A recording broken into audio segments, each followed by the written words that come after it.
MTG and take the ride.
Take the ride.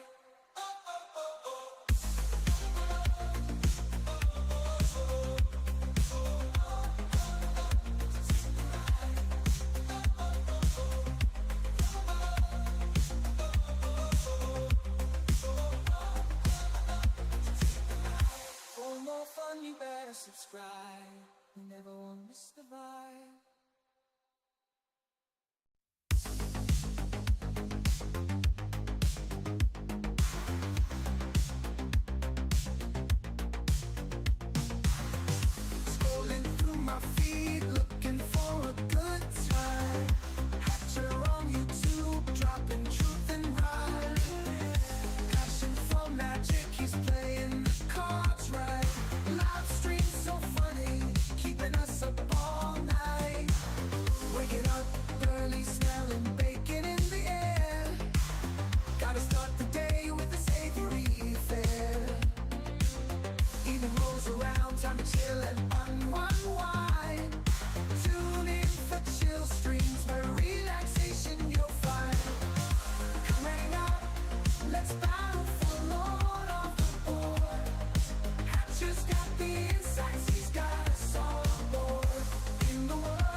Take the ride.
subscribe.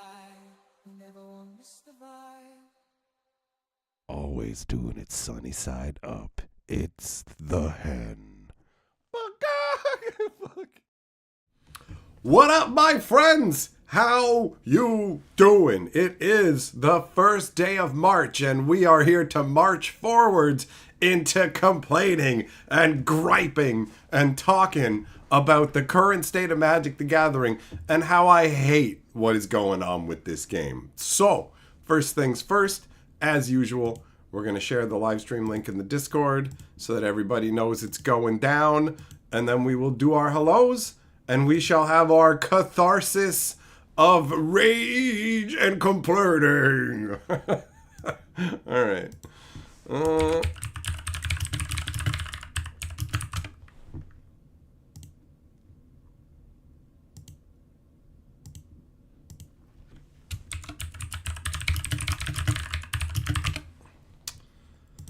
Okay, there we go. That's good.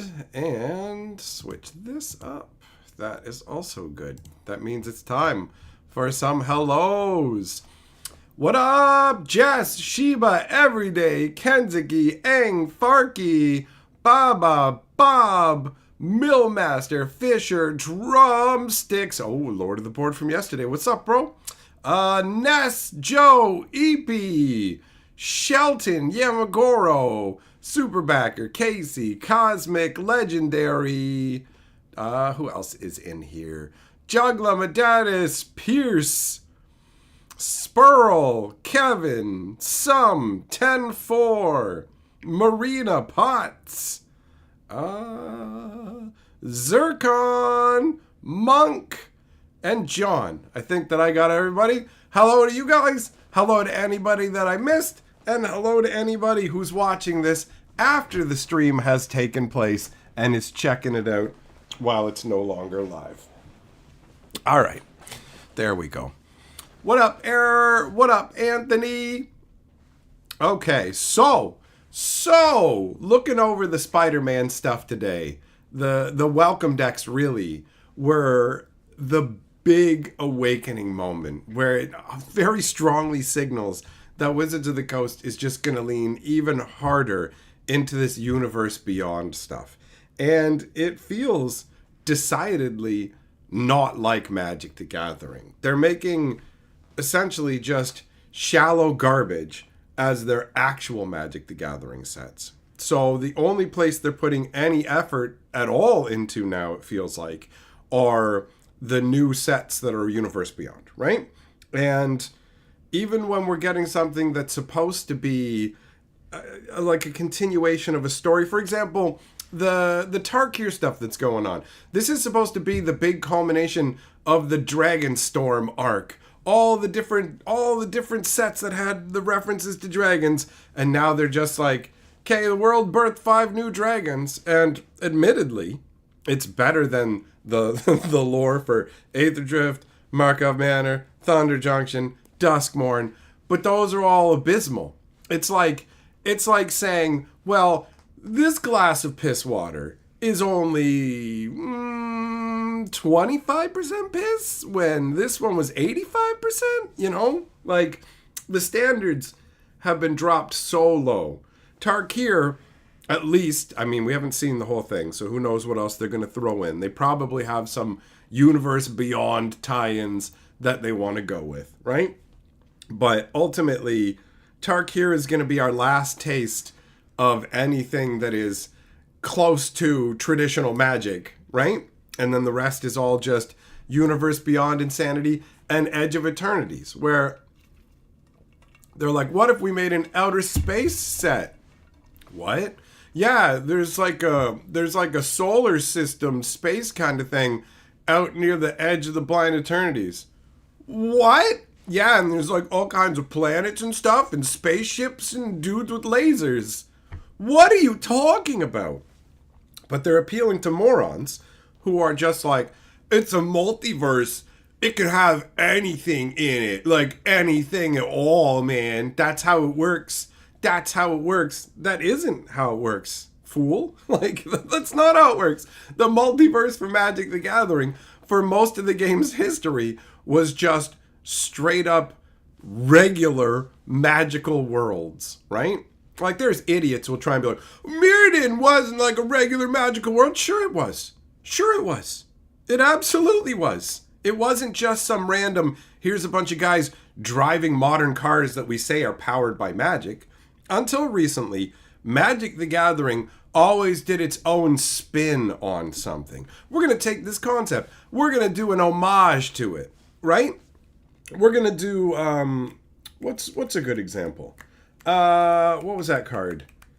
The Aberration, right? Where they're like, we're going to do The Fly, right? We're going to take the Fly movie, but we're going to do it in a magical concept where a wizard has turned himself through magical experimentation into a big flying insect wizard. All right? That's what we're going to do. And then they had other cards that were basically like playing off of that. But nowadays, it's not do that. It's do the Fly with the Fly technology and just go, the technopod that he gets into is actually powered by magic. So it's magic. That's what it is. That's the difference. They're not building magic worlds anymore. You know what I mean? They're just going, oh, it's a race car set, but you know the cars are fueled by magic. So it's almost like they're ashamed to be magic, and they just want to go for all these other IPs. And these other IPs people love because they have deep, meaningful stories to them, right? I mean, with the exception of things like Fortnite, but Wizards did a Fortnite Secret Lair, not a full-on Fortnite set. But Spider-Man has years and years of history. Final Fantasy has years and years of history, right? Avatar doesn't have as many years of history, but it has a pretty rich storyline and a bunch of world building. And now they just cram this garbage out, bro. They're like, here you go. I'm just going to make trash. We're just going to make trash in an attempt to appeal to anybody. Maybe we can get the kids in here to play our game because they're unhappy that their audience is getting older, right? Average Magic player being like 30 years or older. So they're just like, well, let's just put IPs all over this and go, well, actually now we're like Weeb Schwars, where it's a million different IPs crammed together. And it feels so hollow. It feels hollow. The Spider-Man stuff is, looked at it and went, okay, this isn't super satisfying. You know, it's like, okay, you've made some Spider-Man cards. Hopefully it makes the Spider-Man people happy. Because it definitely doesn't feel like Magic, but that's what the welcome decks are going to be now. Welcome to Magic the Gathering. You're new to Magic? Here's what Magic is. A Spider-Man deck. That's it. They're banking on the whole, well, the mechanics of Magic are fun. And that's true. Magic is a fun game to play. There's no disputing that. There's no disputing that. That's what's kept me around.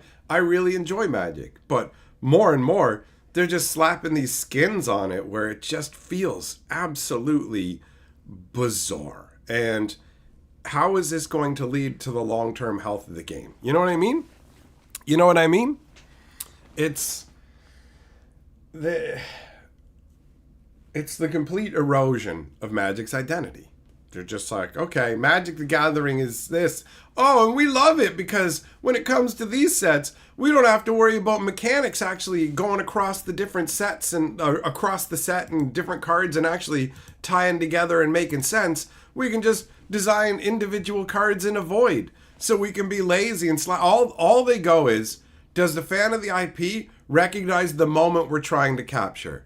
Yep. Then who cares if the set is coherent? Who cares about anything? We don't have to worry about world building because we can take other worlds that people have built and just lazily slap them on. And we'll make the same amount of money. All we have to do is jack the prices to our customers by like 30 some odd %. We still make the same profit. And now another company gets a bunch of money and the players just have to absorb the cost. So they're making the game actively worse and increasing the cost of the game. It's an incredibly frustrating scenario, honestly. Millmaster, the Doctor Who stuff, 40k and Lord of the Rings seems like way more attention was put into it compared to what we're seeing with Spider-Man or Final Fantasy. To do a fair comparison, we need to see more of the sets. Final Fantasy and Spider-Man we haven't seen much of, but the fact that they're literally just burying Tarkir with all this universe beyond stuff that they clearly have way more faith in is troubling. They don't believe in their ability to make worthwhile worlds anymore, which is insane. Magic has a bunch of awesome worlds. There's a reason that we played it for this long and enjoyed it, and now they're just tossing that aside going, well, no, man, we've just got to hoard this out to anything and everything we can. And it's a diminishing returns scenario, right? That's the problem, is this isn't sustainable over time. Do you like Final Fantasy? Yup. Okay. Do you like Spider-Man? Nope. Oh, okay. So you're just going to get the Final Fantasy stuff and move on to other things? Yeah, pretty much. But we have a race car set. Do you like race cars? Check it out. It's dumb and ill thought out, but it has references to things like Super Mario Brothers. Do you like our lazy trope nonsense where it's not, let's do an homage to something. Let's just straight up go, hey, know this thing? That's this. That's this. You should be excited about it. Also, we're going to shove our baby Yoda all over the regular sets too. So, no care being put into the real sets that we're supposed to have in world. And you just wonder, are you guys not even capable anymore? Are the tanks empty? Have you run out of ideas? I don't know, man. Magic is becoming less and less identifiable. Magic the Gathering used to be Magic the Gathering. Pokemon isn't doing this. Pokemon isn't coming in and going, oh, you know what? Let's just bring in like the WWF and let's bring in any other property that we can in an attempt to be like, oh, look, buy our cards. This game's good. You should have it. Like, Pokemon is sticking to being Pokemon. They just keep making stupid little gorpy cards for kids. Here you go. It's a chandelier. It's a garbage can. But at least it's Pokemon. At least it's their actual property. Magic's completely given up on it, man. They've given up on it.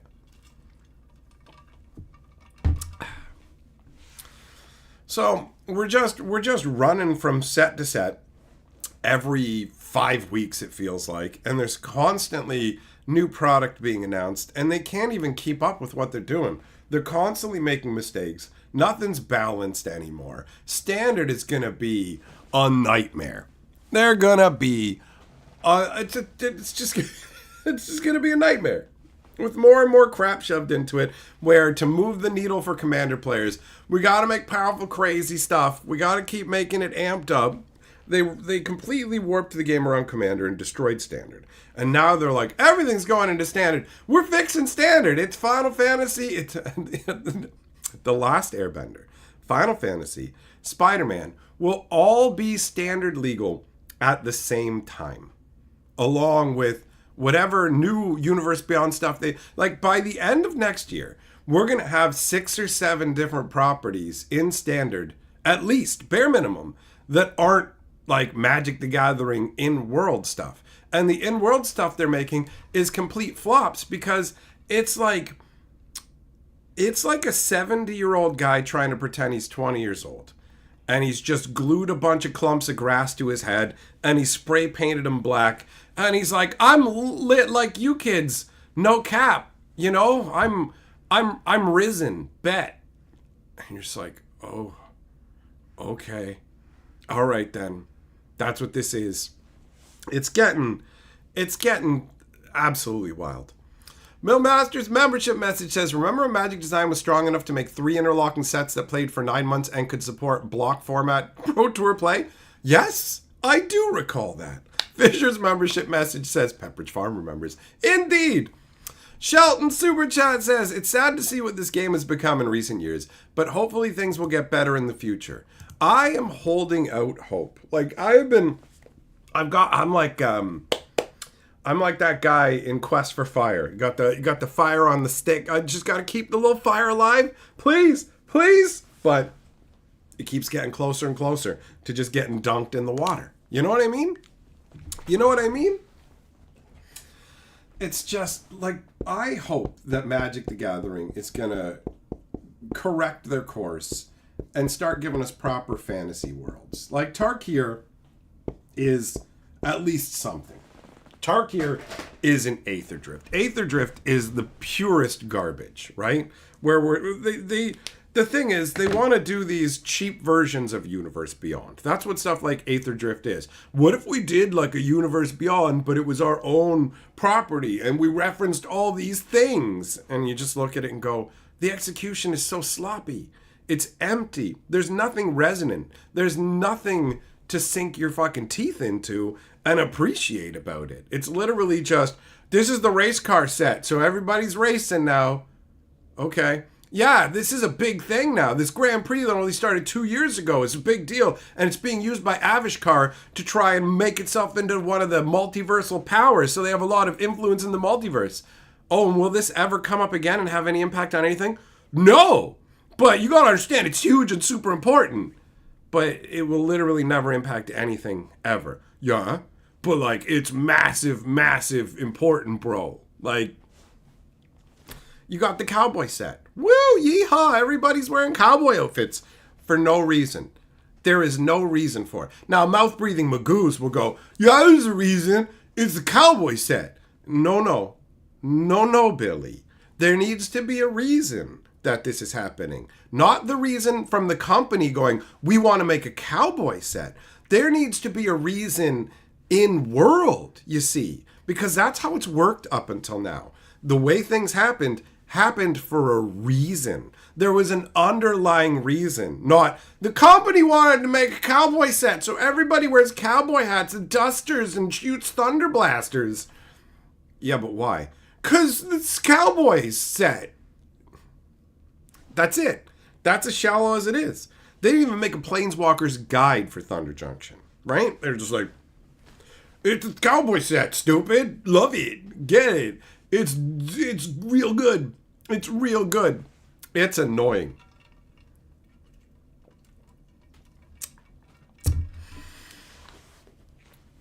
Alberta, you're starting to believe they hate their own franchise? They don't hate it. They don't hate their own franchise. What it is it's the people up at the top, the corporate executives, and they're basically going like, hey, we only care about the money. That's it. Like, there's nothing to this game. We don't care. The people in charge of Magic the Gathering and the people at Hasbro don't care about the longevity of the game. They don't care if it lasts. It just has to keep cranking out quarterly money so they can hit their targets and then leave. That's it. There's no stewardship of the game anymore where they're trying to keep it going. It's literally just, how do we get to next month? How do we get to the month after that? And they're not making more money than they were anymore. They kept increasing their profits. Now we've hit a point where they've saturated it. And they're literally are just like, our profits went down because Lord of the Rings. We stopped selling Lord of the Rings, and that's why. And that's it. That's the only reason. It's definitely not because we made all these lazy hose bag garbage sets that we put no effort into and just went, look, like the Markov Manor was insane. We're going to do a clue crossover. Toss over sounds about right? And we're just going to go ahead and slap a bunch of artwork that we have from Capenna in here. Like, what has happened? Now, obviously, I can't prove it because you can't see inside the company. So I'm just going to apply logic to this, right? Where basically, here's what went down. They started making sets like Modern Horizons 3 or whatever. And the people at the top went, these sets are awesome. These modern sets, these Horizon sets are fantastic because you're using artwork we already have kicking around. You're just using a bunch of slush artwork.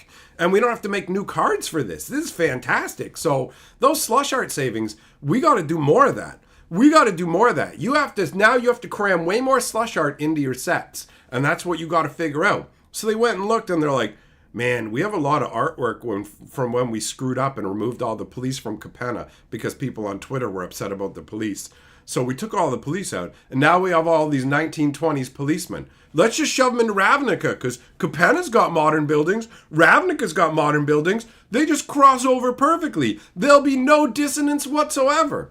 And everybody's just like, this world's built on like 10 different guilds that control the entirety of the plane. They control every aspect of society. There's no room for a detective agency. And they're like, yeah, there is. Like, here's what they do. They hear about a crime, and then they run there as fast as they can, and then they try and gather information and whatever, but they have to turn over everything to the police force of the Boros anyways. And then the stuff that Azorius prosecute.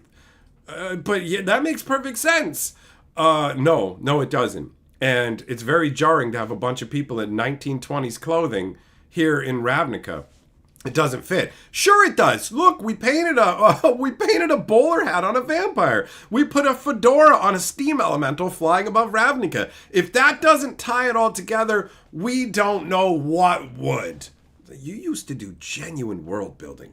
You used to have novels. You used to do 3 sets on one world, on one plane, and we would get 3 novels for that. We would get that. And now, they're like, nah, here's 5 paragraphs. Chandra's afraid of the paparazzi. Her dad got a lot of speeding tickets. What? What? Matthias, I'm your only tie to magic. You have no faith and quit. There are a bunch of people who've wandered off. You can't blame them. You can't blame them for just saying, I'm done with this. I love magic too much, right? For real. I can admit that. I love this game too much. It's been an outsized part of my life for a very long time. I've been playing Magic for over 30 years.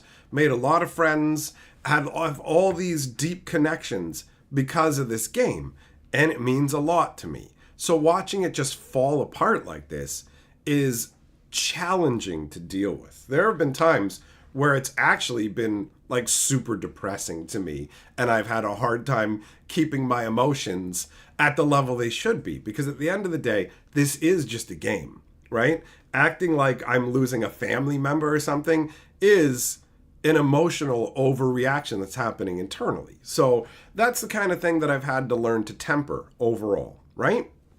Because at the end of the day, what they're doing to this game isn't going to change, you know? It's Bloomborough has shown that if they really want to put the effort in, they can. Bloomborough was a home run. It was a home run. My biggest complaint about the Bloomborough story is that it was rushed. I mean, obviously, it's a bit formulaic. But at the end of the day, this was a fantasy-style romp, right? And we're going with our mice warriors and all this good stuff. It was genuinely enjoyable. The biggest issue I had with the Bloomborough story was the whole progression of the villain setup, where you have the minions. It should go minions, mid-boss, big boss. But they went minions and then straight to the big boss, who happens to have the mid-boss with him, right? That's the rushed nature of giving us 5 little installments of the story that are 5 paragraphs. So, but if the story is actually enjoyable, I can accept that. I want more, but that's better than going, I want nothing to do with it. Like the Aetherdrift story, where I read the first installment and went, okay, so normally I would cover all of the Magic lore in lore videos on my lore channel, right? And I read the first installment of Aetherdrift story and I said, okay, we're not doing individual installments because I can't take this. And what I'll do though is I'll read the next installment, and maybe what I can do is I'll just do one video that covers everything that happened in the story and just bam, bam, bam, bam, bam, and we'll get it done. But when I went and read the second installment, I was just like, okay, there's nothing here. There is nothing here. There's no point in making lore videos on this. And I do not understand the people who are applauding this. This is a good story. Have you never read a story before in your life? It's wild to me. It's just magic. Who cares? It can be anything. No, that's not how it works. Hey, remember in Lord of the Rings when Mike Tyson showed up from Mike Tyson's Punch-Out? And then Mario showed up and was like, it's me, Mario. And he blue-shelled Mike Tyson in the balls. And then they were like, let's go to Mordor and let's eat an onion ring. Wait, what? That's the one ring. It's an onion ring from A&W. And you should buy it. Here's a $2 off coupon for A&W onion rings. What? Yeah, there's a tie-in with this story.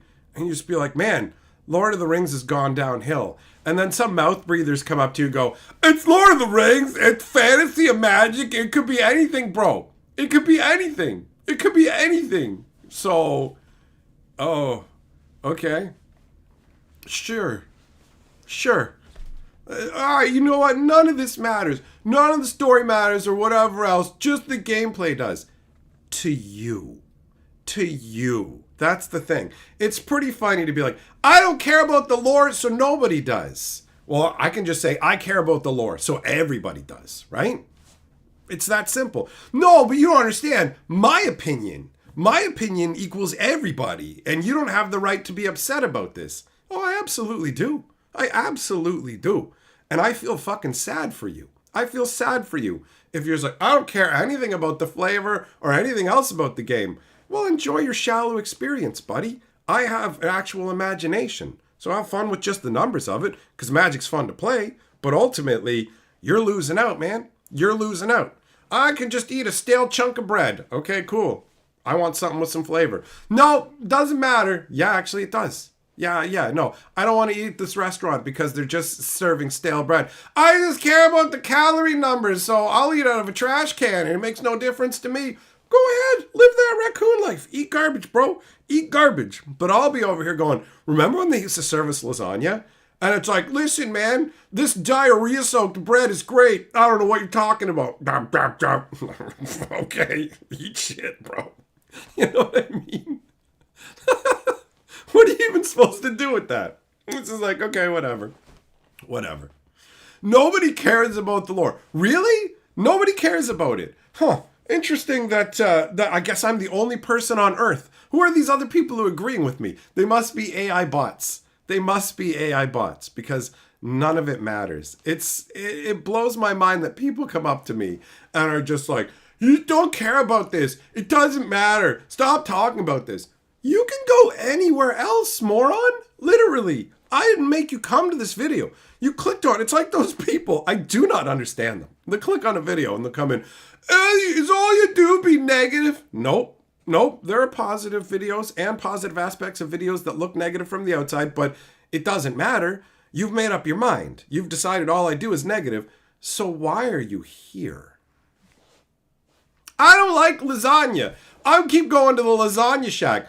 Is all you sell lasagna? Yeah, sure. There's other things on the menu, but yeah, all we sell is lasagna. I don't like lasagna. Okay.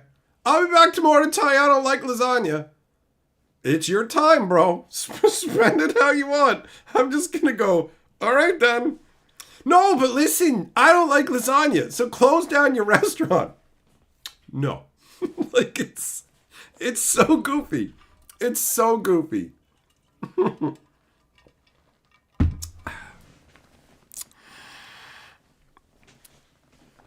EP, yeah, see, if you're new to the game and you're excited about everything, go ahead, fill your boots. That's the thing. You never hear me in my videos say, if you're excited about this, you shouldn't be. You shouldn't be allowed to enjoy this. At no point do I say that to anybody. I'm like, here, I'm going to share my opinions. I'm going to tell you what I think, what I feel. You make up your own mind. You do what you're going to do. That's fine. That's fine. It's funny. You got to stop making these videos. No, you have to stop playing Magic. What? Well, you just think that you can tell me what to do based on your opinions, right? So you don't get to play Magic anymore. That's how it works. No, I get to do whatever I want, and I get to tell you what to do. No, you don't. No, you don't. That's deranged. It's deranged. Spro, yeah, you're too negative, perp. Think exactly like me and have no thoughts of your own. It's all good. Anytime I say positive things, people go, oh, now you're flipping around and sucking Hasbro's balls. And it's just like, what are you talking about? Yeah, I like this thing. You're not allowed to like it. No, I can. No, you have to hate everything. And you got to be like, you got to not enjoy Magic. You got to hate everything about it. You're not allowed to get anything from the game. And you have to keep making videos. Like, what are you, like, what do you think is happening here? I don't understand. I like this game. I like to play this game. Hell, I love Magic. Why do you think I keep talking about these problems? Because I want them to fix them. If I was done, if I was like not happy and hated it, I would just be like, okay, time to do other hobbies, guys. Every once in a while I look at it from the Brokeback Mountain view. I wish I could quit you. Sometimes I wish Wizards would just drive that dagger deep into my heart so I could just be like, yo, I'm free, man. I don't care anymore. Sometimes I crave apathetic indifference. Because the opposite of love ain't hate, boys. It ain't hate. It's not giving a shit. That's when you're done. When you don't care. You don't care to the point where you don't even bother checking up on what's going on with it because you literally are indifferent. You don't hate watch it and go, yeah, I'm glad it's failing or whatever. You don't care. Somebody could have just told you, hey, the Lucky Leprechaun Dong Toucher just got canceled. And you're like, I don't even know what that is, and it has no impact on my life. That is the opposite of love, right? So it's a ridiculous time. It's a ridiculous time in Magic. Exactly, Finn. When I'm done with Magic, you just won't see me messing with it. So whatever. People who are new to it and they don't know what the old times were like, and to them this is just Magic's a fun game to play. And you can just play with these different properties and have a good time. Enjoy yourself. I ain't out there trying to stop people. People are like, why are you telling people not to buy this? And it's like, because people can make up their own minds, bro. I don't need to tell you what you need to do. I am here to talk about the problems, point them out, bring attention to them, hope that Wizards fix them, and provide catharsis for people who feel the same way that I do. Right? Like, slowly but surely, Wizards has eroded my love for the game bit by bit. Little bits. So, they obviously don't want people like me engaged with the game the same way anymore. They've made their decision in terms of, we don't care about our audience and what we've been giving them, whatever. And at the end of the day, companies can make that choice, right? The same way that I'm like, yo, you can't make me make videos about stuff I don't want to make. You can't make a company create products that you want when they want to make other products. That's it. I've got no control over that. Wizards has decided that this is the way they think is going to make them more money. And it will for a brief period of time. It will. But it's doing irreparable damage to Magic's identity. And if they had spent more time working on that, then they could monetize that. But they got lazy years ago where they just said, the higher up said, we can't go back to a world unless the world did well previously. So you can only go back to worlds that did well. We can only go back to Ravnica. We can only go back to Innistrad. Return to Ravnica. Return to Innistrad. Double feature Innistrad. Oh, we're got a marriage. All this crap, right? Like, it's all higher ups making decisions that the creatives are bound by. And you just end up with a diminished product, a diminished world overall. Finn, it'll be a sad day when I don't show up in your feed. Well, all I know is I like making content. I like making videos. I like making lives or doing live streams. I like all that. So I don't see myself really ever stopping that. And before I would have said, I don't ever see myself stopping making stuff about Magic the Gathering. But I can't say that with the same level of confidence that I used to. Because I can see a future where Magic has become so unrecognizable to me that I no longer care if it collapses. And I won't be there rooting for it to collapse because I don't care. Like, that's what it'll be. It won't be this petty, I hope they get destroyed and the company falls apart. I'll be like, yo, I'm just gonna do something else. You know what I mean? That's it. There's lots of fun ways for us to spend our time. And hey, Wizards is pushing me to do other things too. Go check out other card games. Find your good time there too. You know what I mean? So I feel like if I wasn't involved with all the stuff I already am with Magic, that these changes would have already been enough to push me away. But hanging out with you guys, doing the live streams, making the videos, being able to share my thoughts, and knowing that what I do is helping people who feel the same as me, because people leave comments going, bro, thank you. This is genuinely cathartic. You're expressing the same concerns and feelings that I have. And it's nice to hear it because in so many places, it's cheerleading and we're told we're wrong. But we're not wrong for feeling this way. And people aren't wrong for liking it either. That's the reality. The people who decide, I like Spider-Man. I want it in Magic. Okay. You're like, this isn't what Magic should be from my opinion, but you're allowed to like it. I'm not going to sit there and pull the childish crap. Anybody who puts a Spider-Man card out against me, I'm going to crap in my hand and fling it at him like a monkey. And then I'm going to fall into their house and set it on fire. And it's like, calm it down, Billy. You know? Jordan Holland says, do you think you'll check out Spider-Man now? The movies and stuff? No. I've always found Spider-Man to be a very boring character. He's not compelling to me.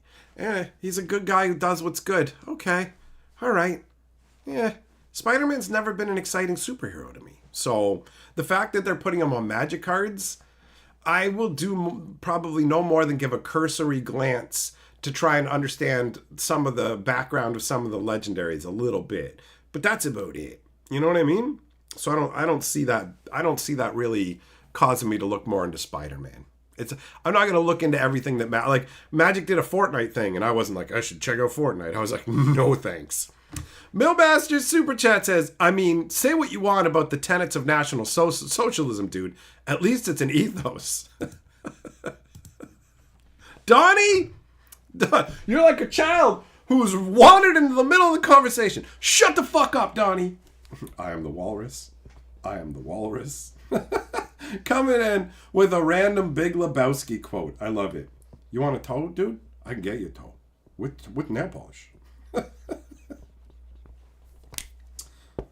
These men are nihilists. These men are cowards, Donnie. Oh, it's Uli. Brent can't watch unless he pays.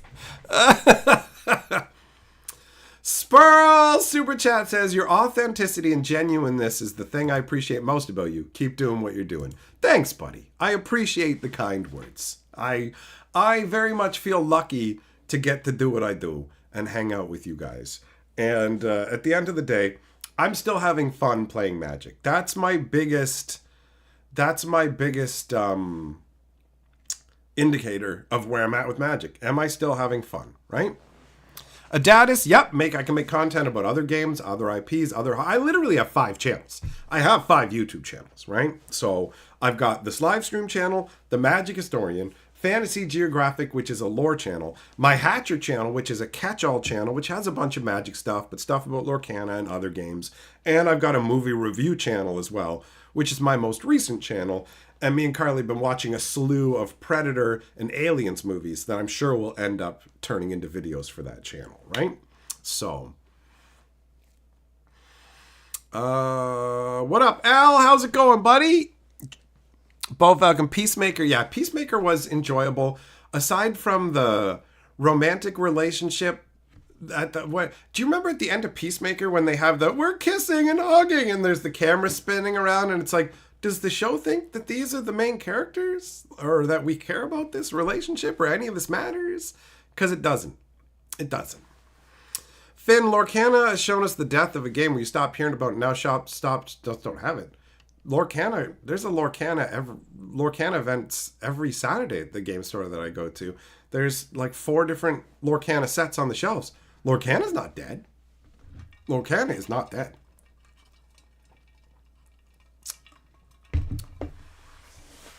Floppy, some people are digging the Spider-Man stuff, and some people aren't. It's hard to get a 100% good read on how many people are or aren't, because depending on where you go, you'll find bias. You know what I mean? Like, if you go to the main Magic Reddit, a lot of discussion there is censored, and a lot of it will be trending towards positive, right? If you go to comment sections on my videos, because I've been very critical of Wizards, there tends to be more people who are viewing things from a negative perspective. And if you were to take either of those groups as gospel, you would go, whoa, things are going great, or things are going terrible. You need a wider view, and you have to get information from a number of different sources, right? Because at the end of the day, I can't pretend that I'm not jaded to a degree about Magic. I still hold on hope for the future, but that hope, the fire gets a little smaller every month. Just the tiniest little bit, you know? And I can see it. And considering how much Magic's meant to me, it ends up bothering me, you know? But that's also my fault for doing what I've told people not to do, and that is invest yourself and identify your own existence too much with something outside of yourself. And Magic the Gathering has just been such a huge part of my life that I have failed to successfully do that. So I have the silver lining of, if Wizards ever does destroy my love of Magic, that I will be freer in a way, right? So it's like a heavy weight that it's just like, I don't need to carry this anymore, because there's like, I have hope, but every once in a while I want Wizards to destroy that hope. Do you know what I mean? Which is messed up, but it's the I just want it over with mentality that you get when you're in a situation that ain't great. And this is me just talking about a card game. So for people who aren't that into it, I sound like a crazy person. They're just like, it's just a game, bro. Who cares? There's a million games on Earth. And it's like, you don't know, man. You don't understand how much this game has meant to me, and all the friendships that I've built and all the different things. The old game store owner who put the broom in my hands and had me sweeping the basement of the game store for my own pride because I couldn't afford to get into the tournaments. So he let me sweep the store that didn't need to be swept so I could get into the actual events. And just, he did all this stuff for me. The store owner of the LGS that I went to, he literally helped me when I moved back from Toronto. He helped me find an apartment. He gave me a job. He negotiated better rent on my behalf. He bought me my Yeti microphone for the YouTube channel. Like, the guy, he did a million things for me, and a ton of other people too. And watching what Wizards did as they started hosing LGSs and just all of it, there was just all these things that felt awful. So yeah, I've got a very complicated relationship with the card game, you know? Bobby, you want a Breaking Bad crossover? Give it time. And it feels like anything is possible at this point. Anything is possible, you know? Official, when it was simpler times and the Mirari meant something. That was a fun storyline, man. 100%.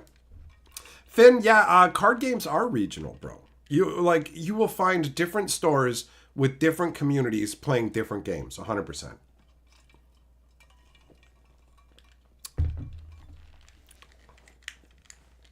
Jennifer, there's a show called The Toys That Made Us, and in one episode they said it's so much easier to just reuse IP. Of course it is.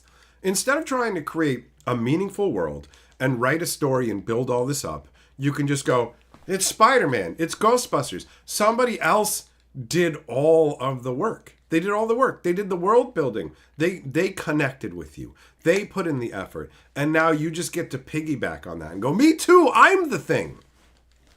It works. It works. You show me the right IP, and as much as I hate what's happening in Magic Gathering, I still want it. You know what I mean? I'm not interested in Spider-Man, but I am interested in Final Fantasy. If they came out with a Legend of Zelda one, I'd want that.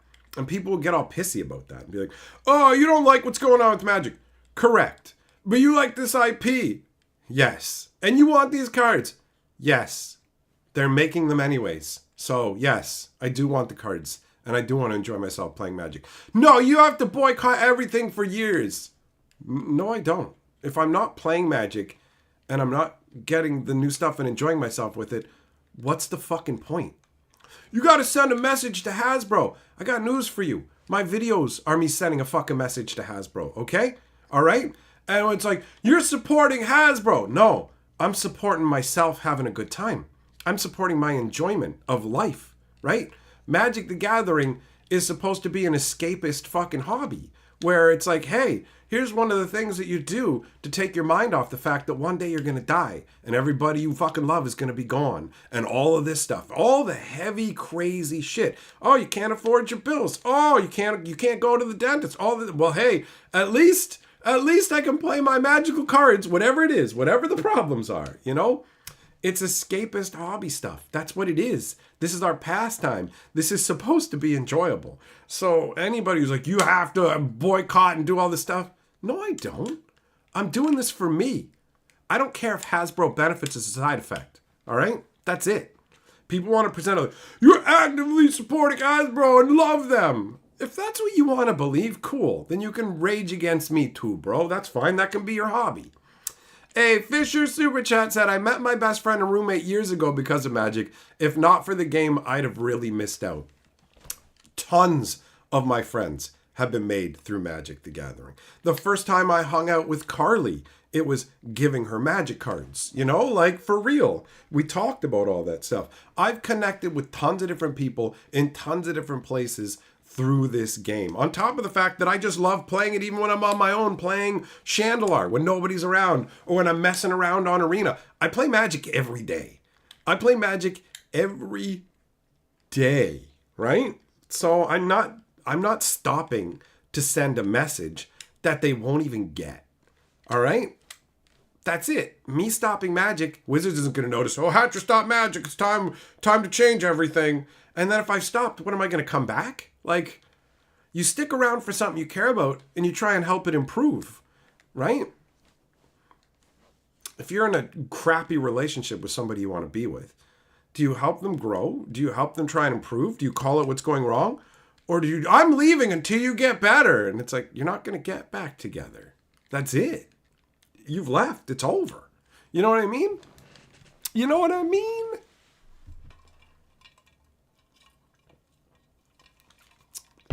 So yeah, I've met a lot of awesome people through Magic the Gathering. And other stuff like hanging out in game stores and other ways as well. But seriously, Magic has just been a really big part of my life ever since I was a kid. I played a lot at the game store, and I was one of those guys who volunteered their time to be a judge. You know what I mean? Because you just want to help the game. And I see people doing that with other games now, right? They're like, yo, I'm volunteering my time to help things like Grand Archive, these other card games that actually genuinely care about their customer base, where Wizards just looks at us as chumps to rob blind for a dying Hasbro. They don't give a shit anymore. They make pure garbage, and they make it at an insane pace. The foils come out all banged up along the edges. The cards are so poor quality now that game stores have changed their grading systems to go, near mint cards are ones that only have some damage. No, near mint is something that has no damage. And they're like, well, we can't get cards like that from booster packs anymore. Wizards doesn't produce cards that don't fundamentally come out damaged. So we've just had to change what we consider to be near mint. It's abysmal. It's abysmal. So yeah, it's disheartening. It's disheartening and sometimes enraging. It depends. Different feelings. Sometimes despondency. Sometimes anger, right? Sometimes just a bit of numbness. What are you going to do? What are you going to do? Millmaster, you're not here for Magic or Hatcher. You're here to catch a glimpse of Hatsune. Well, sometimes dreams come true. Sometimes. Is this one of those times? Oh, your money dick's small, but Hatsune Miku do not mind. I'm used to tiny ones. I guess it is. I guess it is.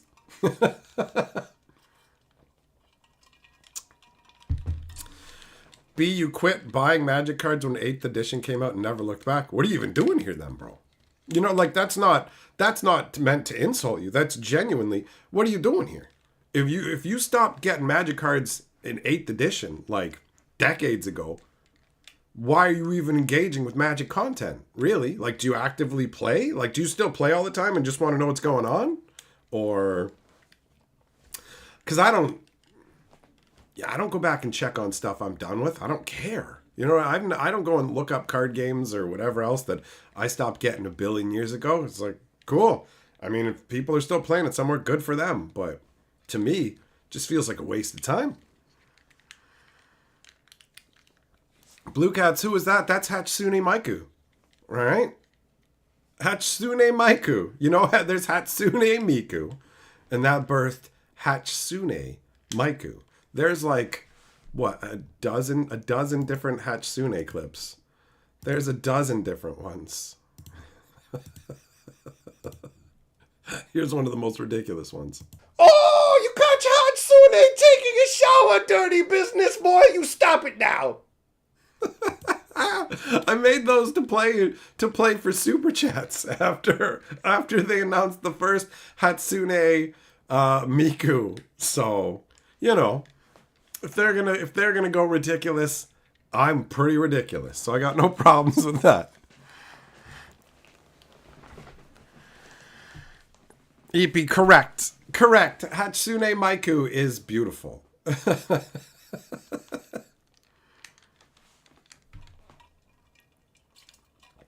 That doesn't make sense to me. You're playing LARPs. So what does that have to do with Magic the Gathering? You stopped playing Magic, getting Magic, what, decades ago? So, like, I don't get it. I don't get why you'd pay any attention to it at all at this point. Why bother? Who cares? You know? I don't care about a hobby that I haven't played in 15 years. Not even enough to click on a video and hear about what's going on with it. Did you know that? I'm like, I don't care. You know? I mean, everybody's different, but I don't get that. I do not get it. Squirrel, you just got into Magic and you're not really digging the Spider-Man? Well, some people will, some people won't, right? For me, it's a big no. Feels just weird. The welcome decks are the big thing to me, where it's like, this is how they're introducing people to Magic, which is a grand declaration that Universes Beyond is the thing. And that Wizards of the Coast is like, we don't have to do the work of world building if we just charge people a hell of a lot more money and lazily use other existing IPs. And it's like, you guys managed to, for almost 3 decades, create some pretty compelling stuff. And you've just thrown it all by the wayside. We're still making universes within sets. It's like, no, you're not really, though. Bloomborough was like the only one. Duskmorn, Aether Drift, Thunder Junction, Markov Manor. It's all lazy crap that doesn't... It's like they resent having to have Magic Worlds, you know? B, you and your LARPing buddies play with Magic cards? Well, fair enough. Fair enough. If you're still playing Magic, then checking in on Magic stuff here or there. I don't know if I could play a game and like ignore 15, 20 years worth of stuff, though. I don't have that in me. Maybe that's why I couldn't wrap my head around it. Because if I'm playing a game, I want the new stuff. People just say, just play with the old stuff. I don't want to just do that. I want to play with new Magic cards. I like getting new cards to play with. So that's not really a solution for me, you know?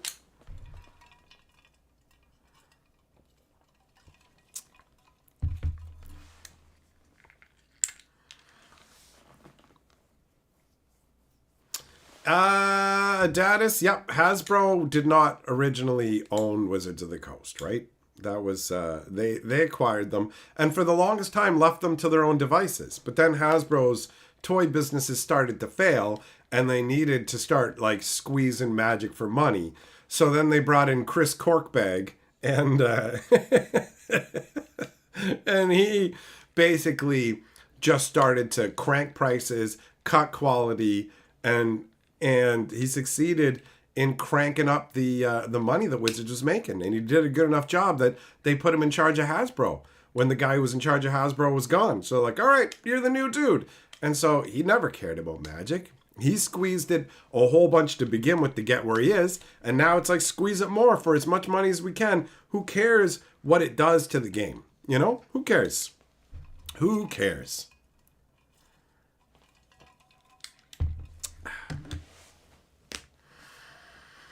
B, you do what you want, man. You do what you want. Trust me, there's a different way that I talk to people who I don't want around. I was trying to understand.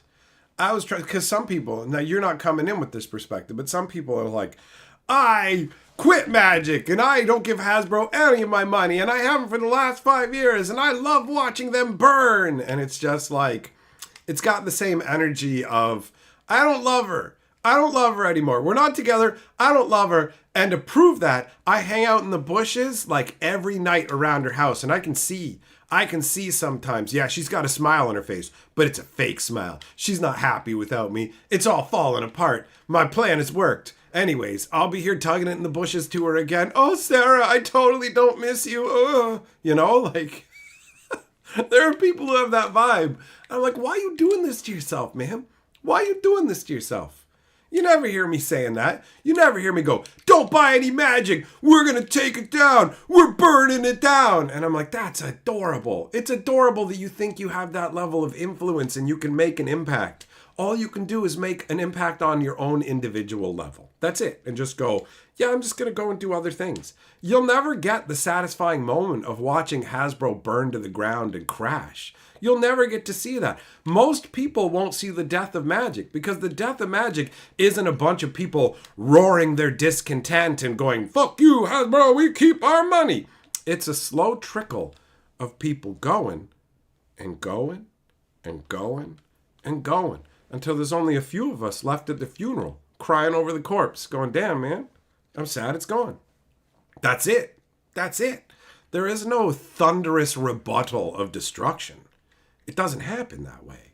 This isn't Dungeons and Dragons, which is smaller and works like basically as groups, and they all got together and forced wizards to get on their knees. Magic 30 is the only thing that caused everybody to band together. Wizards really screwed up with that one. They fundamentally altered the nature of the player base with that one. And that required trying to sell 4 booster packs of gold-backed, reprinted alpha beta stuff for $1,000 for 4 booster packs. Like, they had to go so insane with it, right? The most you're ever going to see is stuff like, Markov Manor is failing. Thunder Junction's not doing hot.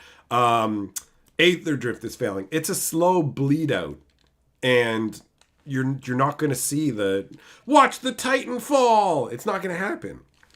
You're never going to get that like super satisfying moment. So at the end of the day, you can only just do what you want. Do what you want, but don't think that you're striking at Hasbro. Because you're not, I mean, do if you want. Actually, if it makes you feel good, do it. What the hell do I care? If you feel like, yeah, from hell's heart, I stab at thee, cool. Feel that way. But the underlying reality is that you got to make your own personal choice, and you can't expect it to actually make a viewable difference. You're not going to get to see it, right? You leaving Magic is like a fat man taking 10 steps. Yeah, he's burning some calories, but you're not going to see it. You're not going to be able to notice the difference in his body at all. It's going to take sustained, tons and tons of this sustained, for there to be anything noticeable at all. At all. Like Magic the Gathering is kind of flatlined with their profits, but they're still profitable, right? There's not going to be this, like, everybody who watches me on all of my channels could stop buying Magic altogether, and Wizards wouldn't be able to definably point to anything and go, look it, we lost this much money because of this at all. At all. That's the reality. What up, Thompson? My day's been all right, buddy. How you doing? Millmaster, it'll be anticlimactic and they'll get bought out by 1,000 times worse company.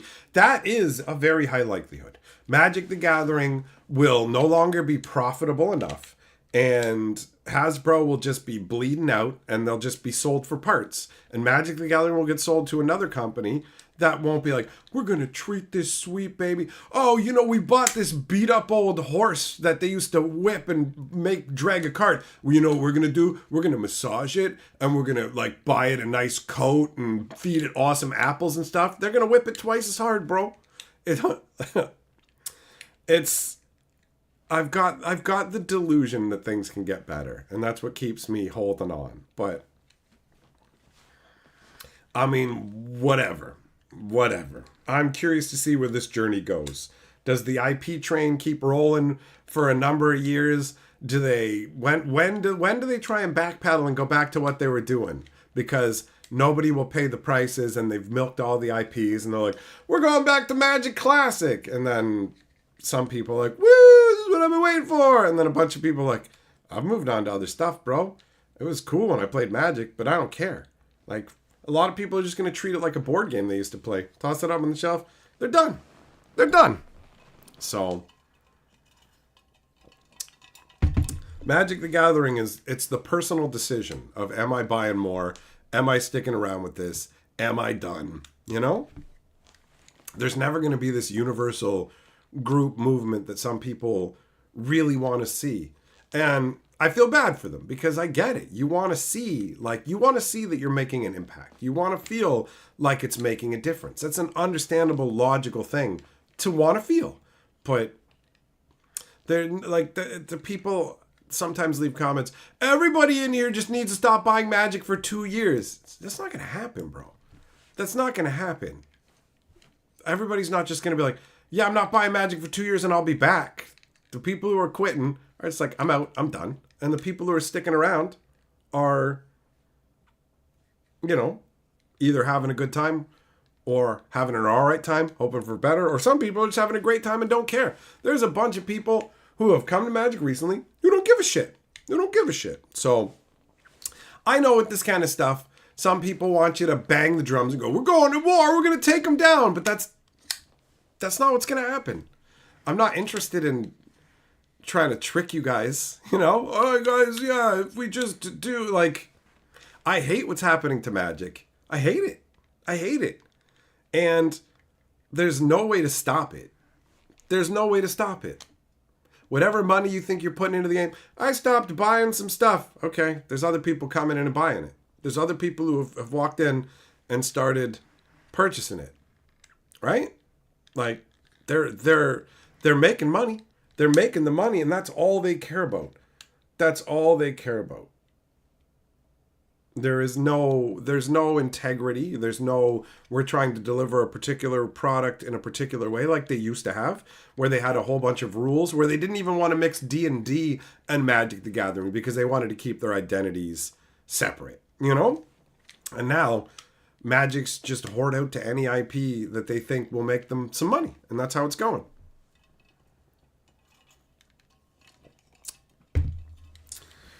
So yeah, it's going to get rougher from here before it gets better. It could theoretically get better, but it's probably not gonna. So at the end of the day, you can just view it like, hey, got a lot of good time out of the game. You know, they had a pretty good run, and now Magic the Gathering is changing into something that uses the same game mechanics, but isn't the same game anymore. The stuff they've made recently is so shallow that somebody who loved Magic lore to the level where I have every Magic novel, ton of like comics and extra stuff, and a bunch of lore series on Magic the Gathering. And more I think to myself, is it worth it to bother with Magic lore anymore? There's nothing new coming that's going to feel genuinely worthwhile. And the scraps we get, like Bloomborough, which while it was fun, it's not enough. You know what I mean? It's just so, I don't know. I don't know. But I know that I hate what's happening. And I also know that I overthink about all this kind of stuff. Right? It's Magic the Gathering. And I love it too much. And that's a personal thing.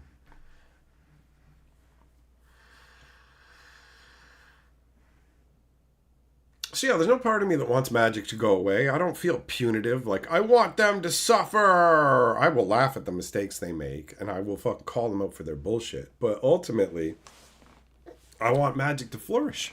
I want it to be awesome like it was. And now it's a lot harder. It's a lot harder to be excited about a bunch of stuff that they're doing, you know? Like Edge of Eternities isn't exciting for me at all. There are some people like, I can't wait, an outer space set. I'm like, what? I can't wait until Gandalf puts on a spacesuit and goes into 2001: A Space Odyssey. Open the door. I can't do that, Gandalf. Come on, Hal. I've got to throw the one ring into the airlock. I'm afraid I can't let you do that, Gandalf. Okay. All right, then. I love this new Lord of the Rings stuff. It's awesome. I loved it when Gandalf went to Uranus and explored. It was really cool. You know? That's awesome. He's like riding asteroids and stuff. Woo! Yippity-doo! Woo-hoo! Remember when Frodo's eyes exploded because of the deep, cold void of space? Yeah. Cool. You know what I mean? Like, so people, I can't get enough of the space stuff. It's not Magic the Gathering. We're calling it science fantasy.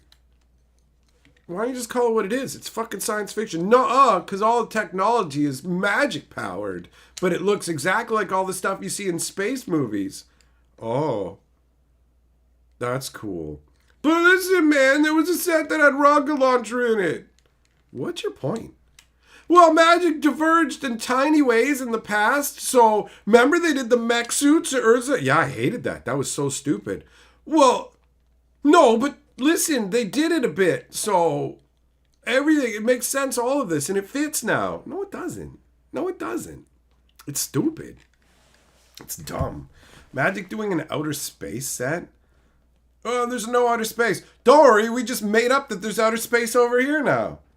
Oh. Okay. Cool. The Fomori giants and stuff. Okay.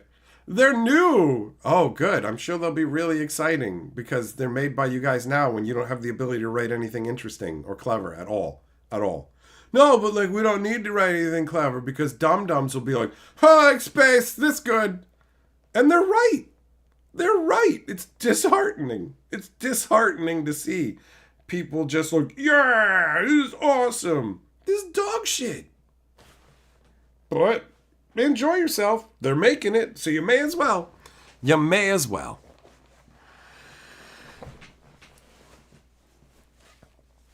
Babylon, you hate that getting rid of blocks was supposed to let them tell different stories. Clearly, it's just they wanted to be able to just do one. I have the room for everything. How come all the Dragon Lords from Tarkir died before we even got here?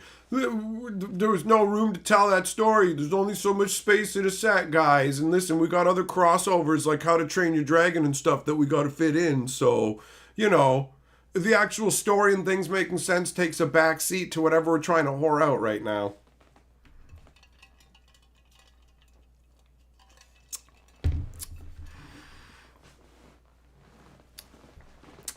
Mailmaster, people as smart as me can't exit magic fast enough. I mean, it's sometimes I wish I was dumb. I used to actually think about that in high school. I found it really frustrating to be intelligent because dumb people seem happier and they get to enjoy more. And I want things to make sense, so it's harder to enjoy things. Like, whoever recommended that movie Paycheck to me, whoever recommended that movie, fuck you. Oh my God. I was talking about that show Severance and how it messes with people's memories and things like that, right? It creates essentially two different people out of the technology. And then someone's like, you should check out Paycheck. And I did. The movie is incredibly stupid. That movie is incredibly dumb, and it thinks it's smart. There were so many moments where I just went, why is this happening? This is idiotic. Two guys standing there with guns pointing at each other, and then one leaves. You're going to get run over by the train. What are you talking about? He can leave too. You're both pointing guns at each other. Why doesn't he just walk out too? Why don't one of you shoot each other now? What's going on? And it's like, it's so we can have this cool moment where he like drops the clip out of his gun and then he kicks it into the electric rail of the train and then it explodes and bullets go into the bad guy but not into him. Really? Yeah, and the version of himself used the future machine to see that was going to happen. And it sent him like 19 different objects. And it sent him a pack of smokes because then it knew like the one FBI guy who's an FBI guy who's real smart. He's on the case. So he takes a cigarette and he lights it up in the interrogation room that he's been in a ton of times. He's been in this interrogation room a ton of times. And there's a smoke detector right up there. But he lights a cigarette right under it and then goes, oh no, I just FBI detected a smoke detector. And the smoke detector goes off. And then under all that, he's able to escape. And then we got all these different items that lead him to do all these things. And then it's just like, okay, so he sent himself this stuff because he couldn't just send himself like a coded message or whatever to tell him all this stuff he needed to know. And then they have a matchbook, and it's a red matchbook. But then it gets wet later, and it turns out there's something under the redness. And it's like, what? Yeah, there's a logo under here. So you could send a matchbook with stuff painted over it. You could literally have the instructions just written on this matchbook, right? Like literally just you could write anything you want on this. You've proven that they'll just let it go through. They didn't know anything was under the paint. So you literally could have just written, bro, here's exactly what's happening. Instead of this cryptic nonsense with 20 different items. They got me to the exact right spot at the right time. Like this stupid Bill and Ted adventure. And you're just like, wait, what is going on? What is going on with this movie? It was so stupid. That movie was so stupid. Paycheck is very dumb. Do not watch it. That movie is so stupid. Carly checked out. She's just sitting there at a certain point. She's on her phone and she's just like, doop, doop, doop, doop, doop. And I'm still watching it just out of the, I can't believe how dumb this movie is. It just keeps getting dumber and more ridiculous. And I was fascinated with the stupidity at a certain point where I just kept pointing stuff. I was like, why did this happen? And then Carly's like, well, because of this. And I'm like, no, that's not the case. She's like, well, I wasn't watching. I'm like, you're just trying to come up with logical reasons. It's so stupid. It's so stupid.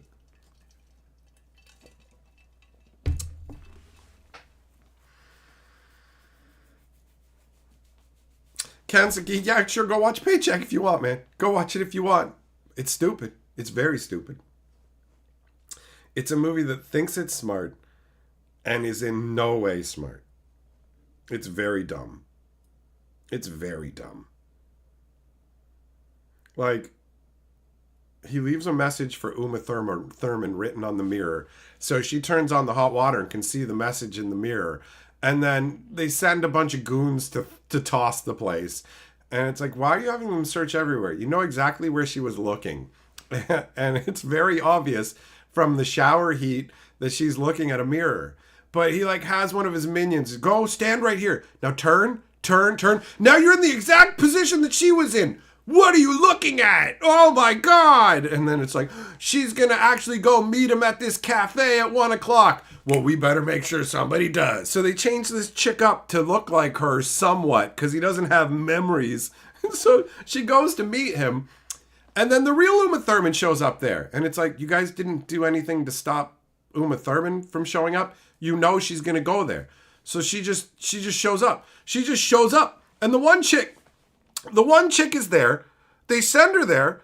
And she's like, okay, you got to take one of the items from him. They figured it out. He's got an envelope full of random things. That's how he knows what the future's going to be. We got to take that envelope away from him. You got to get one of the things. So the chick's like, you got to give me a thing. So he gives her a thing. And then he like, what is it? They kiss or something and he realizes it's not her. So he grabs her and asks her some stupid question, right? What's my favorite sports team? And she's like, what does it matter? He's like, what's my favorite sports team? And then she pulls out a fucking gun and tries to shoot him. And it's like, if you had a fucking gun, the company wants this guy dead. The company wants this guy dead. Why the fuck are you not just shooting him right now? Why don't you just fucking shoot him? Like, what are you talking about? Why are you sitting there trying to get him to give you one of the 19 items out of the envelope when you've got a fucking gun and you could just blast him? The guy outside's gonna try and shoot him. The movie goes like this. It's like, we gotta kill him. And then they're like, wait a minute, he booby-trapped the machine. He messed it up, so we gotta get him back. We gotta capture him. And then they get another guy who can fix the machine. So like, actually, we're going to fix it. You can kill him. And then I went to Carly and I'm like, at no point did they actually try and capture him. She's like, what? I'm like, they didn't try and capture him at any point. So they went from, we got to kill him, to we got to capture him, to we got to kill him. But because they made no attempts to capture him in between, it had no impact on the movie and meant nothing. There was no point to those scenes. It may as well have just stayed, we need to kill him the whole time. The whole time. And they're worried about, we can't do this in public right here. You guys just did it at a mall. What is going on? What the fuck is happening? There's so many stupid choices in the movie. It drove me crazy. It drove me crazy how dumb that movie is. DeVoe, you enjoyed Paycheck. It's mindless fun for you. I can't shut my brain off from movies. I don't have that capacity. I really can't. I really can't. I've tried. It doesn't work. My brain just starts going, none of this makes sense. This is so dumb. This is so dumb. I like stories that make sense. I can forgive some plot holes. I don't expect perfection. But man, I cannot take idiocy. My brain just goes, what is this? Why are we watching this? This is foolishness. This is foolishness.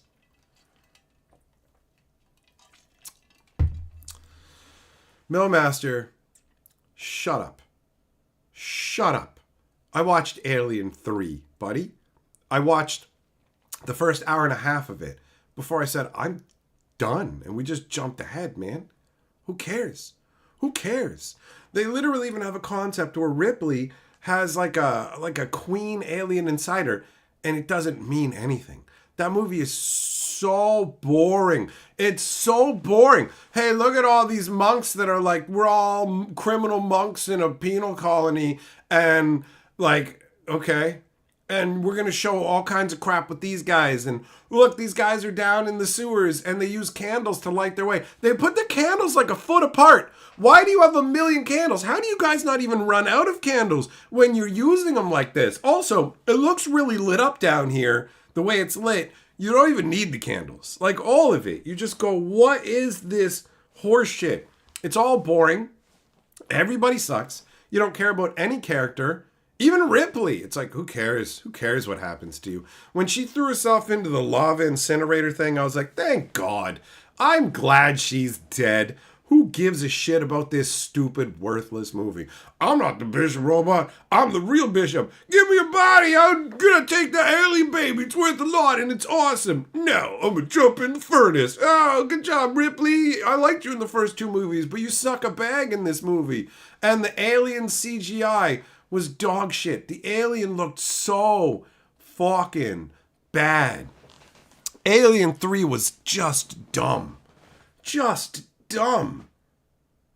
The scene where they're like, the alien made us set off our explosive traps and everything's blowing up and catching on fire down in the tunnels. And you're like, who cares? A bunch of monks we don't care about are dying.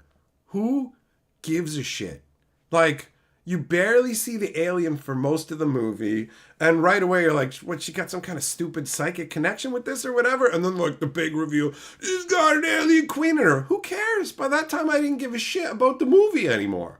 I was just like, man, how do you have 2 great movies and then load this garbage on us? At least, I thought to myself, at least we won't have to see Ripley again after this. And then my brain went, nah.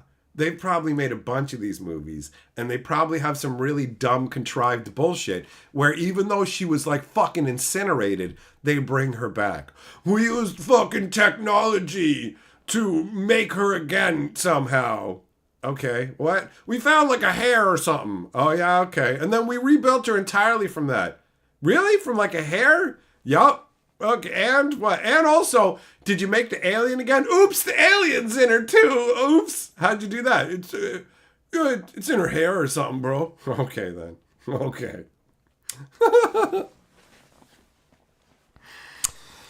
Yeah, Alien 3 was just awful. Like I said, Predator, like the second Predator movie was terrible, but the second Predator movie was watchable. Alien 3 is 2.5 hours long. It has no fucking right being that long. It's bloated and shitty. The only time I was interested was the relationship between the doctor criminal dude and Ripley. And I'm like, oh, there's a little bit of something here. And the movie was like, don't worry about that. He's dead. But this mentally disabled guy here, we're going to focus a bunch on him and a bunch of other crap that's really going to be unsatisfying. So stick around. Stick around. It's going to be great. It was just awful. Just awful. Like aggravatingly awful. I was so disappointed. Jordan, the prequels might be hard for me. I don't know. I don't know how many of the movies we're going to watch. I in no way guarantee that I'm going to watch all those films. You know what I mean? The first 2 Aliens were good enough that we'll probably give the series another chance. But man, the fall off is terrible. Habanero, is your Discord just exist now for one guy to keep promoting his stuff? I was in there and I found some post from like 2 years ago that was some guy posting some scam thing. And I saw elsewhere Cinder saying he was hacked. So I deleted that off of your Discord. And then I poked around a bit and I was like, there's just this one guy using it to promote his own stuff constantly. It still looks like he's posting in there. They bring Ripley back in the 4th movie? Of course they do. Of course they do. Man, they really blew it. They really blew it with that movie. Just awful. It could have been cool too. Like the concepts that they had, if done properly, could have been way more interesting. But we just spent way too much time just fucking futzing around with bullshit in that movie, you know?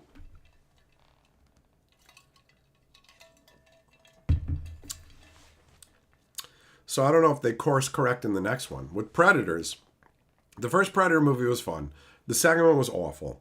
And then the third one, they were like, we're just going to do a whole bunch of stuff from the first one. And I'm like, okay, fine, that works. It worked better than a lot of like directly lifted concepts from the first movie. I will take this any day over number 2, which was just terrible. But at least I could watch it. Danny Glover made it watchable. Alien 3, it was like about an hour and a half in.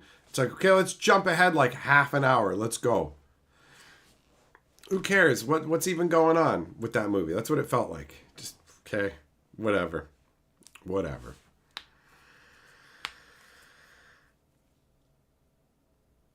Yeah, the first one was awesome. And the second one was pretty good. And then, Habanero, he's a guy I used to be friends with in high school. His content's garbage and we're not really close at all anymore. You let him since he's obsessed with trying to be successful. Well, that's nice of you. That's nice of you. There's a lot of people like that. And, I mean, whatever. It's understandable. People want to be listened to. People want others to care about what they're doing. You know? I never had to deal with that initial stage of things because I just kind of fell into this. I was making YouTube videos just for the people who came to my game store and some of my friends. And then the internet just kind of showed up and was like, hey, we want more of this. And I was just like, okay, you know? So I skipped that, like trying to build it into something because it just kind of happened to me. And then I just went, yeah, I'll roll with this, you know? And that's how we ended up here. So I can't fault anybody who looks at it and goes, yeah, I want to do that, you know? Try. Give it a try, right? But that's one of the reasons I have the no self-promotion stuff at all on my Discord. Because I don't, like, people will just try and use you. There was that one guy who recently posted his video game stuff. And it's like, the rules are no self-promotion, no questionable links. And he's like, I know the rules say this isn't allowed, but these people here in your Discord are like my target audience. So I'm just going to do it. And so it's just like, ban. Then they show up to the live stream. Why did you ban me? And it's like, because you broke the rules. You knew you were breaking the rules. And you're not there in good faith. You're just there to try and take advantage of what I have going on. I didn't set this up for you to do that. And then it's just nothing. Just radio silence. There's no, yeah, you're right. No apology or anything. It's like, that's exactly what you did. But don't you understand that I have a thing I want to do? And what you're doing doesn't matter. You only exist for me to use and capitalize on. It's like, why would anybody want to let that happen? Why would anybody tolerate that? You know?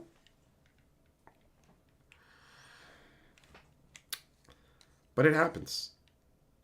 You explain it. Some of them you just explain to them. It's just like, yeah, you can't do that here. I didn't set this place up for that. Well, how am I supposed to get people to watch my stuff? Well, what the fuck does that have to do with me? How is that my problem? Nobody wants to watch my stuff. I need ways to promote it. Well, you can't do that here. Like, for real. Go into a fucking McDonald's and be like, I opened up a Burger King and you guys need to come to my restaurant, you know? And not even. You need to come to Jimmy's Burger Restaurant. And the guy in charge of the McDonald's is like, you have to leave. You can't do that here. Look, man, I'm trying to start a successful burger restaurant. I gotta be here because this is where the customers want the burgers are. Don't you understand that? And it's like, get out of here. No, but my thing. Screw you. What? What? It's like, I encourage you to do your own thing, but I'm not here to promote it. I've had people contact me, ask me all kinds of questions, getting their start, and I'll tell them a whole bunch of things, and then they don't even say thanks. They're like, make sure you subscribe to my channel and tell other people about it. Are you on crack right now? Do you think that I answered these questions because I'm actively interested in what you're doing, I will never even watch what you're fucking doing. I'm not gonna fucking subscribe to your shit, bro. I don't even know who the fuck you are. You're a random person who asked me for fucking advice and I took time out of my day and you didn't even say thank you. And you think I'm gonna fucking spread your shit and tell other people to check it out? The fuck, man? Ridiculous. Ridiculous. But yeah, I mean, I get it. People wanna do this stuff. I mean, the super chats that you guys fucking gave me basically have caused multiple people to start their own YouTube channels and then give the fuck up when they didn't make the money that they thought they were entitled to. I've seen people look at what I've done, then they go and start their own channel, and then like 7 videos in, they're like, listen guys, I feel like I've made enough content that you guys need to start supporting me. So here's my Patreon link, and unless you start like paying me, I'm not making any more of these videos. And then you notice, nobody's gonna fucking join up for that, man. I had the opposite, where people were like, bro, can you set up a Patreon so we can support you? And I'm like, I don't have time. I'm too busy making videos and doing other stuff for you guys. And they had to badger me into creating a fucking Patreon. That's how that went, right? So I don't understand that. I love entertaining people. And yeah, I want it to be monetized so I can pay my bills and do this as a full-time job. But I do this because I fucking love entertaining people. I like making a connection with people. The people who are just doing it for money. The one guy, he showed me screenshots of my live stream and went, look, man, I see that people are giving you super chats, and I figured it out. It's just because you write their name on a board. That's what me and my buddy were saying. So I'm gonna start my channel, and I'm like, cool. I encouraged him. I'm like, go do it. Set up your own channel. It's awesome. Have a good time with it. I gave him a bunch of advice, and he thanked me for it. He wasn't a dick about that, although he was insulting by basically just going, yeah, the only reason that people support you is because you write a name on the board. And I'm like, go for it. Go do it. Have fun. Enjoy yourself. And he lasted longer than the other guy, but the same thing happened. If you're in it for the money, you're fucked. Because guess what? This ain't a high-paying job. Unless you're Mr. Million subscribers with a ton of huge sponsors and shit, this is a getting-by level job that you have to do way more work than you're thinking, and you're going to get fucking discouraged. See, I'm a dancing monkey, and I can't stop. I have to do this. I fucking streamed for like live streams of one person. It didn't matter. It never mattered. The size of the audience never fucking mattered. I kept coming back day after day, week after week, year after year, because I'm driven to do this shit. I make people laugh wherever I go in person. This is what I'm like. It's my nature. I was born for this shit, right? So I didn't get into this for the money. People gave me the money so I could keep doing this fucking full on, bro. And that's all the difference. That's all the difference.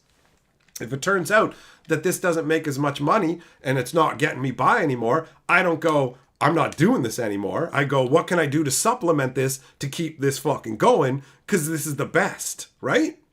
I'm a fucking particular breed. Not everybody's like that. Some people treat this like a business. I never have. I'm not good at the fucking business side of shit, to be real. Most of my support comes from my fucking fans, which is why this all works. Because if it had to be the other side of things, and like worrying about YouTube's fucking ad revenue and all the other ways to monetize, this wouldn't do it. And I would literally have to pick other things, you know? Hey, drumsticks! Gifted 5 memberships! Thanks, buddy! Let the shields rain down! Nicely done, bro. Let's put you up as the member lord.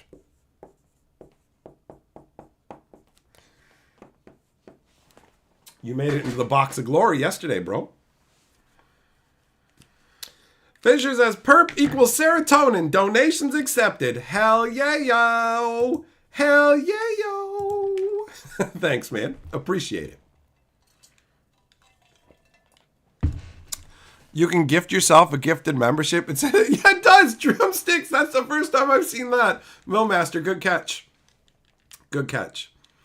Independent Doodle, a dude thought it was because I put names on a whiteboard. Yeah, he was like, me and my friend watched, and like, every time like we saw you put the names up on the board, and we were trying to figure out why people are giving you money, and we realized it's because you're writing their name on the board, and they like seeing their name, and like in my head, I'm like, that's pretty fucking insulting. I was like, yeah, cool, man. I'm like, it's pretty sweet. What's going on? And he's like, I'm gonna do it, and I'm like, you go right ahead, bro. You go right ahead. I have his business card. I've kept his business card. And every once in a while, I just pull it out and look at it and go, how'd that work out for you, buddy? You know, like the part of me that got insulted by that, I was never rude to him. I gave him advice and was positive and encouraging all along. But underneath, there was that little part of me that's like, bro, it's pretty rude what you said to me. And it's basically like, what you do isn't worth anything. People just like to see their name on a board. It's like, okay, all right. And then it's like, oh, what's happening? You're running out of steam, bro. You were going pretty hard to start with. Now you're slowing down. Now you're stopping. And yet here I am, years later, still doing it. Go ahead and tell me how it's just that I write somebody's name on a board, motherfucker. The reason people's names are on a board is because people used to fight each other to give me bigger fucking super chats. That was a thing that was created by the chat, not me. And I went, this is hilarious. I never in a million years expected people to be super chatting and going, fuck you, buddy, I win. It was absurd. And I'm like, okay, these guys are doing this. How do I make this more fun? How do I acknowledge it? Because I would do the play-by-plays when people were fighting in the chats and go, fuck you, I gave the biggest super chat. So I would literally, he's coming down from the top ring, and like all this, right? The top rope, all this kind of shit. And then I went, why not have a board? So then we started putting people on the board. And then I'm like, well, why not take it a step further and make it like, here you go, you get into the box of glory. It's a trophy move. So it's literally me just rolling with what other people came up with. You know what I mean? That's the deal. That's the deal. It's just Pavlov's dog. Yeah, it was very reductive, and it did feel insulting, but I get it. If you look at this from the outside, you'll just be like, he's just sitting there in a fucking chair, running his mouth and writing people's names down on a board. So that's all it is. And it's like, come on in, man. Come on into the pool, swim around, and let's see how you deal with the undertow. You know what I mean? Like, you don't even understand. You're looking at one of the fucking greats, son, when it comes to this fucking shit, right? Hell yeah. I've got a smaller fucking channel than a lot of people who don't get to do this fucking full time. So, whatever, man. I know I have a better community than a lot of other fucking channels. And I know that I'm more connected to my people, right? So, this is fucking amazing. I used to really want that 100K subscriber plaque because I wanted like, yo, the proof that I've actually entertained a wide group of people, that plaque.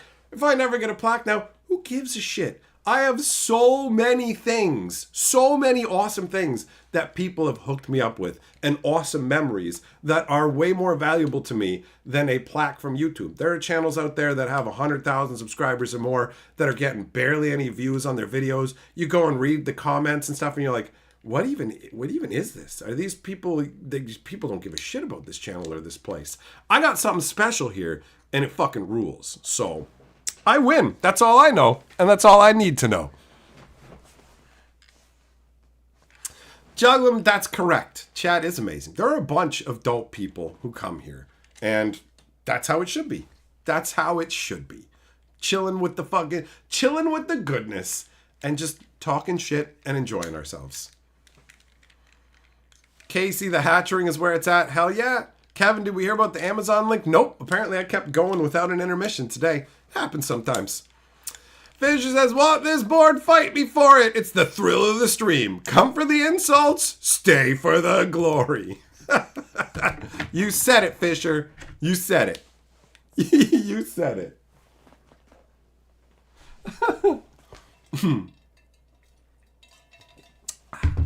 But yeah, anybody who wants to do it, I encourage them to give it a try, right? I don't ever say to anybody, no, you can't do this, you shouldn't do this, because you never know, man. You never know what somebody's going to end up doing, what they're going to create, who they're going to connect with. Everybody's different, right? Some people will be much happier just making fucking videos. For me, live streams are the best. They are the best. That's where I get to connect on another level. All right, Fisher, you're loading the board. Thanks for the super chat. Kevin, you stay for the post, Malone? Yeah, girl. Baba Masha super chat says, yeah, write my fucking name on the board. I will, Baba. Did you get the information? Did you get the information about the shattering? Because I said I'd post it, and I did. the details of where it's going down. I'm excited because it's like 2.5 weeks now. 2.5 weeks, and I'm coming to America to kiss all your mothers.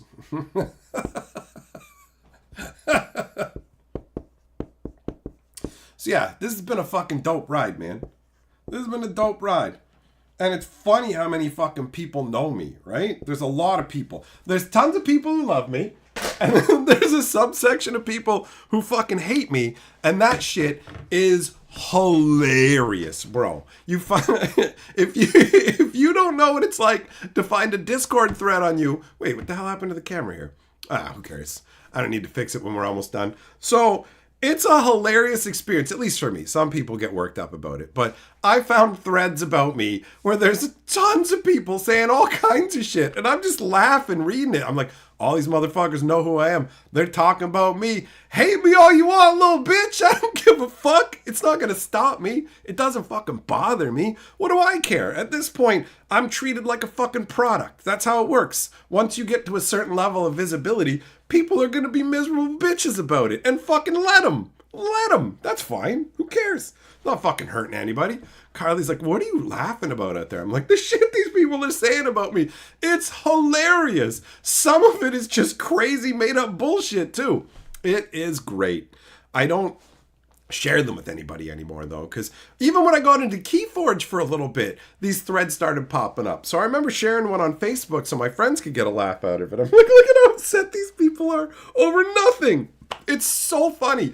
Going and hating on a YouTuber is hilariously pathetic. Do you know what I mean? Like, I'm literally going to go over to this fucking Reddit or whatever, blah, blah. Have fun, man. You guys are all having a good time doing it. So I was just like, look at what these people are saying.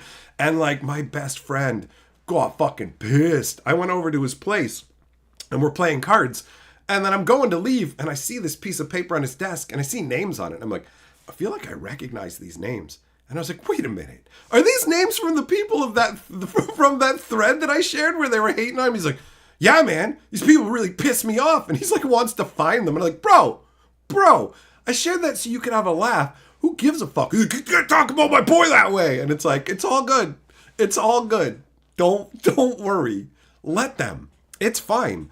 Some people will have a better day because they get to be pissy about me and what I do. And that's fine. That's fine. It doesn't stop me. I'm never like, oh, you know what? I don't think I can make a video or go on because some random person doesn't like what I do. Nobody is going to have everybody like what they do. I've seen people be awful about content where somebody's just helping like mentally disabled kids and they're just being pissy about it. So some people just want to be wank bags and fucking let them. Let them. But you say that, it still doesn't get through. He's still worked up. So I just went, okay, I don't share those threads anymore.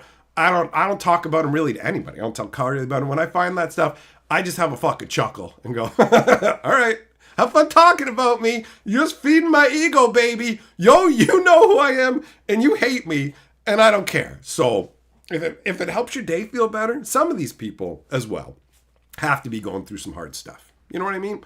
They could have just lost their mother or something like that. And being upset at me, it gives them something that doesn't matter to focus on that pulls them away from something heavy in their life. So at the end of the day, I'm even helping my haters because essentially I'm that magnanimous. I'm like fucking Jesus. You know what I mean? So I sacrifice unto myself, of myself, put my bread in your mouth.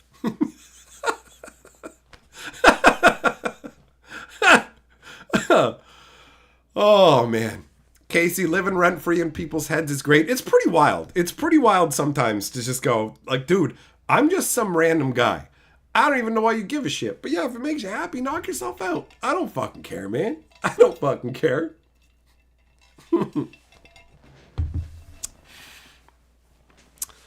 Jordan, not asking for happiness, just to be honest and chill. That's it. If I had to come here and be fake with you guys, it would be bullshit, bro. I'd have no interest. Nerdvana, yep, I did. I did indeed have a good stream. TCG dude, hate therapy? That's one way to put it. At the end of the day, who cares? Who cares? People can say whatever the fuck they want. The negativity doesn't wear on me. Like, some people apparently get like really worked up about it. But for me, I'm just like, whatever. Cool, man. Enjoy yourself. I mean, I don't interact with them because why would I? You can totally be a dick about me and all that stuff for your own enjoyment, for your own cathartic release, for whatever it is. Whether you just like being a dick, whether you're having a hard time, you can do that. But I'm not going to waste my time interacting with you. You definitely don't get attention from me for it, right? Because there's a bunch of people who want to be a positive part of the experience. They're the ones who get the attention. And at the end of the day, year by year, just more and more awesome people have found their way here. So this is the crucible where the goodness, the best quality metals are melted down and reforged into the best of times. Into the best of times. So, my friends, thanks for coming and hanging out with me. You guys are fucking awesome. And we shall get back together tomorrow. But for now, I got to get on up out of here because I don't know if you guys heard, there's a motherfucking chainsaw man in town.